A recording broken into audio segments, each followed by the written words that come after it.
Hello and welcome back to the channel. I'm Luke and this is Coach Fulton. Today what we're going to be covering is recomposition. Is it possible? If it is, who's it possible for? And in what circumstances can you use it? First off, we have to understand the basics, and that is building muscle and separately losing fat. Now, to lose fat, all you need to do is eat less than you take in. So you need to burn more calories than you consume. This can be controlled via diet and or exercise. To build muscle, you need to consume more calories than you burn and also combine that with resistance-based training. If you were paying attention, you can see that these are two very contradictory goals. If one, you have to burn more calories than you take in, and two, you have to take in more calories than you burn, there seems to be a conflict of interest to do both at the same time. Is recomping actually even possible? Well, yes, but the answer to that is not a resounding yes. There is a context, and that context relies on who is recomping. First group of individuals that can successfully recomp is beginners. When it comes to beginners, they are in a very good point in their training. When you go from doing nothing to doing something, you're going to see a change. Their body is so lacking in the stimulus of resistance training that when they introduce it, they kind of super compensate rather quickly. This means that even during this stage, they can actually be in a caloric deficit and still gain muscle tissue because the stimulus is so new and really powerful. As a beginner advances and the stimulus gets less and less potent of weight training or resistance training in any kind, then so does the ability to recomp. It diminishes. Now, beginners are not the only individuals that can recomp. Another category within that group is overweight people. Now, these can be overweight people that have trained previously or are currently training or have not trained at all. They can be in a calorie deficit and still gain muscle. Now, this is usually possible because of how many excess calories they're actually carrying on their frame. These can be utilised and still be used in the context of that extra recovery that a heightened caloric intake fosters. Returning after a layoff. Now, these people kind of take the two aforementioned groups and put them together.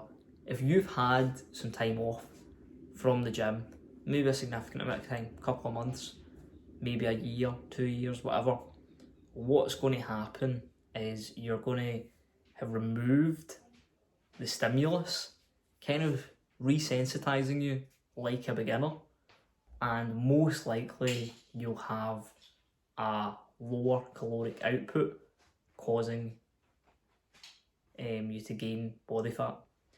And when these two things come together, you've essentially got a little bit of play in the joint for the body fat to come down and then for the muscles to kind of regain what you've lost. And then within that process, you essentially recomposition. I'm going to add a fourth group onto this, and that is people that haven't been taking their nutrition seriously.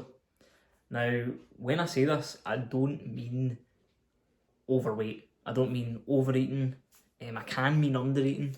But what I truly mean by the people that don't take their nutrition seriously is guys that have maybe never taken a period of time to track or diet plan. There is usually a little bit of play in the joint with that.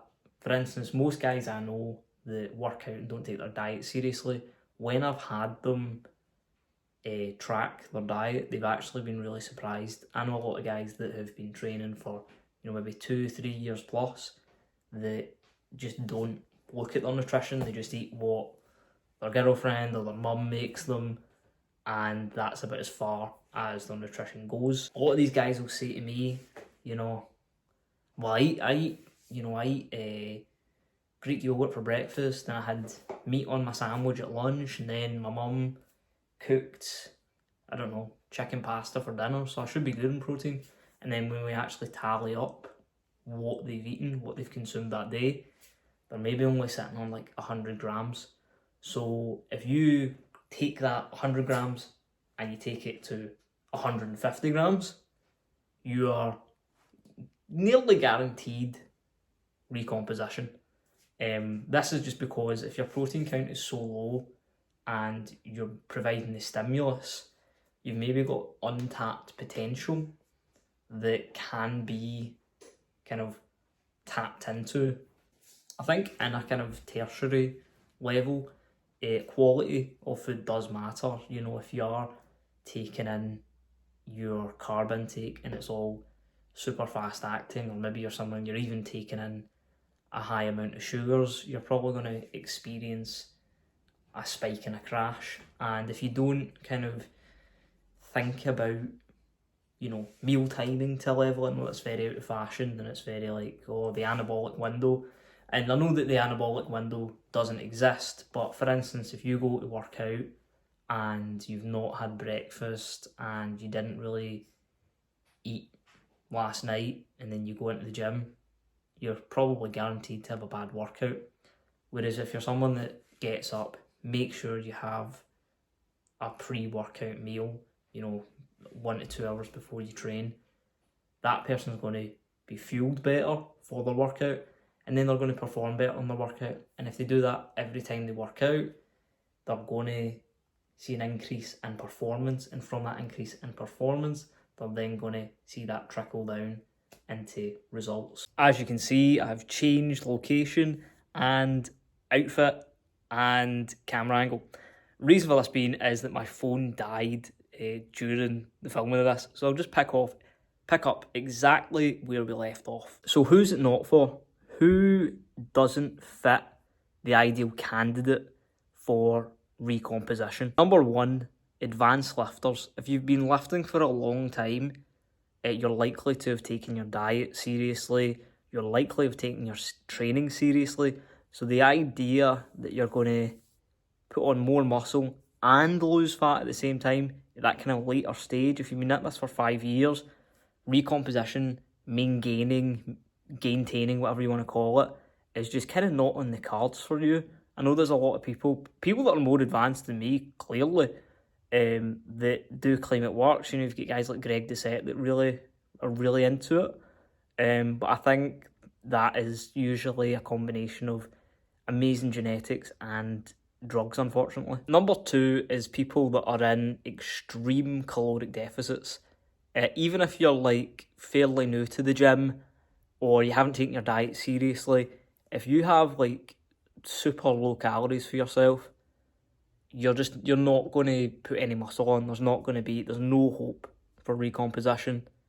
It's just kind of not going to happen, because if you go really aggressively into a calorie deficit,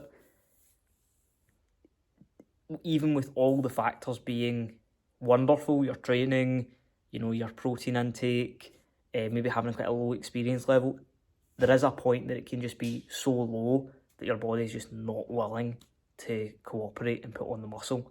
So you do have to have a kind of reasonable, maybe just obviously maintenance calories or just being in like a slight deficit. But I don't think you could expect recomposition in like an 800 calorie deficit unless you're absolutely obese. The third group of people that it's definitely not for is people that don't train hard enough. If the stimulus is really low, you're already trying to do something that kind of goes against the laws of nature, something that's very difficult to do in the first place. So if your training is quite weak, if you've got, you're leaving all your sets with like a couple of reps in the tank, you just kind of meander through your workouts, your exercise selections, maybe dog shit, it's not going to happen for you. Training stimulus, training effort needs to be there if you want to do this. Everything does need to really be locked in for recomposition. And if the thing that is driving progress, if the thing that causes muscle growth isn't absolutely dialed in, if you aren't training hard and smart, it's not going to happen for you. So you have to have an honest conversation with yourself.